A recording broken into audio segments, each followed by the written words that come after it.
उत्तर प्रदेश के एक सुंदर गांव हरिनगर में दो अनाथ बहनें रहती थीं। बड़ी बहन का नाम निशा था और छोटी बहन का नाम पूजा था। दोनों का जीवन संघर्षों से भरा हुआ था, लेकिन उनके बीच का प्रेम इतना गहरा था कि हर मुश्किल छोटी लगती थी। जब निशा केवल 15 साल की थी और पूजा 8 साल की, तभी एक भयानक बीमारी ने उनके माता पिता को उनसे छीन लिया था। उस दिन के बाद से दोनों बहनों की दुनिया बदल गई थी।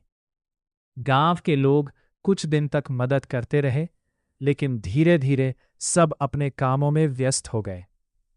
एक शाम पूजा रोते हुए बोली, दीदी, माँ पिताजी हमें छोड़कर क्यों चले गए? निशा ने उसे सीने से लगा लिया। भगवान अच्छे लोगों को जल्दी अपने पास बुला लेते हैं। छोटी, लेकिन तू चिंता मत कर, मैं हूं ना तेरे साथ।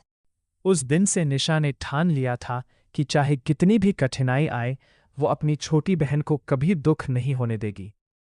समय बीतता गया।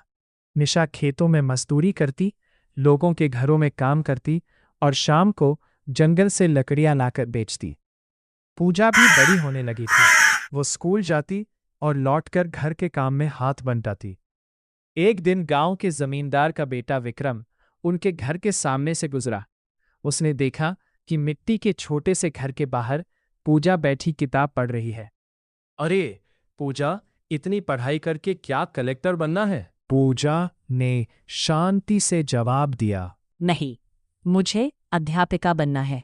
विक्रम और जोर से हंस पड़ा। तुम जैसी गरीब लड़की अध्यापिका बनेगी? पास खड़ी निशा यह सब सुन रही थी। उसने प्यार से पूजा के सिर पर हाथ रखा। छोटी, लोगों की बातों पर ध्यान मत दे। मेहनत करने वालों का मजाक दुनिया हमेशा उड़ाती है। पूजा मुस्कुरा दी, लेकिन उसके दिल में एक आग जल चुकी थी। वो साबित करना चाहती थी कि गरीबी सपनों को नहीं रोक सकती। अगले कुछ महीनों तक सब कुछ ठीक चलता रहा, लेकिन फिर गांव में भयंकर सूखा पड़ गया। खेत सूख गए, काम मिलना बंद हो गया, लोगों के घरों में भी तंगी आने लगी। निशा को मजदूरी मिलनी बंद हो गई। एक रात दोनों बहनें खाली पेट सोने की तैयारी कर रही थीं। घर में केवल 2 सूखी रोटियां बची थी। निशा ने दोनों रोटियां पूजा की थाली में रख दी। दीदी, आपने अपने लिए क्यों नहीं रखी? मुझे भूख नहीं है। झूठ मत बोलिए। पूजा ने एक रोटी तोड़कर आधी निशा को दे दी। अगर हम साथ हैं तो भूख भी आधी आधी होगी। निशा की आंखों में आंसू आ गए। अगली सुबह दोनों काम की तलाश में दूसरे गांव जाने लगी। रास्ते में उन्हें एक वृद्ध साधु दिखाई दिए। वह सड़क किनारे बेहोश पड़े थे। निशा तुरंत उनके पास दौड़ी। बाबा जी, आंखें खोलिए। साधु बहुत कमजोर थे। दोनों बहनों ने उन्हें पानी पिलाया, अपने पास बची हुई आखिरी रोटी भी उन्हें खिला दी। कुछ देर बाद साधु को होश आया। बेटियों, तुमने अपनी भूख की परवाह किए बिना मेरी मदद की। निशा मुस्कुराई। भूख तो फिर मिट जाएगी बाबा जी, लेकिन अगर आपकी जान चली जाती तो? साधु उनकी बात सुनकर भावुक हो गए। उन्होंने दोनों को आशीर्वाद दिया। तुम्हारी दया व्यर्थ नहीं जाएगी।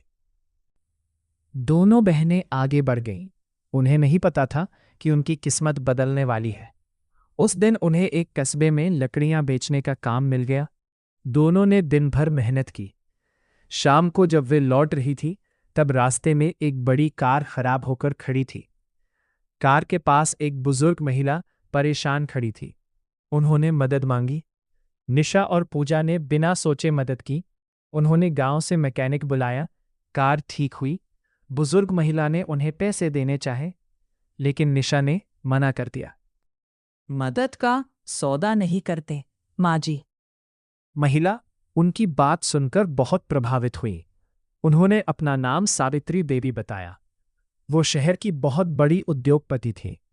उन्होंने दोनों बहनों का पता पूछा और चली गईं।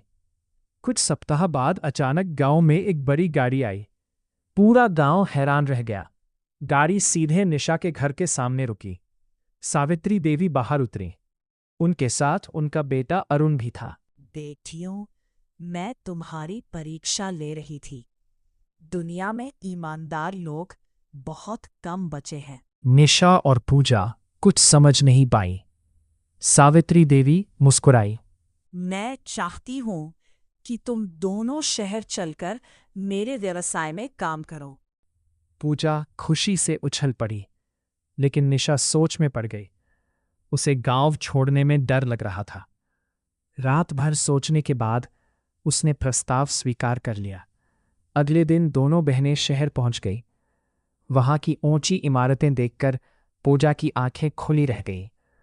उनके लिए एक छोटा लेकिन सुंदर घर तैयार किया गया था। पहली बार उनके पास पक्का घर था। पहली बार बारिश में छत नहीं टपक रही थी।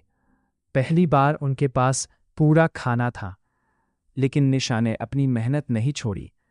वह सुबह से रात तक काम करती। कुछ ही महीनों में वह सावित्री देवी की सबसे भरोसेमंद कर्मचारी बन गई।